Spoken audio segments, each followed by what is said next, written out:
Argument of contingency sir. अरे मैं आपसे कई बार कह चुका हूँ कंटीजेंसी का मतलब अब मैं कैसे समझाऊं आपको आपस में, हाँ, आप और कितने आसानी से समझाऊं मैं, मुझे तो नहीं समझ में आ रहा है। अस्सलामुअलैकुम। चलो मैं तुम्हें बताता हूँ कि कॉन्टेंजेंसी क्या है।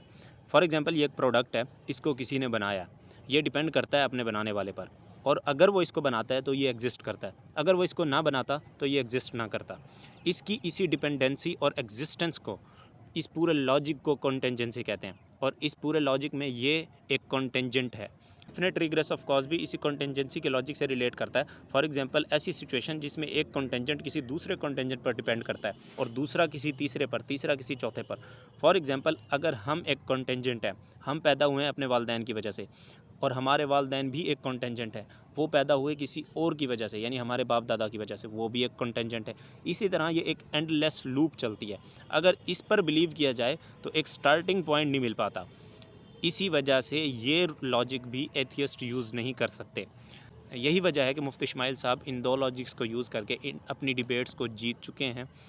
और उन्होंने साबित किया कि अल्लाह अल अव्वल है या कयूम है, यानी कि सस्टेन है, हमेशा से है, हमेशा से रहेगा।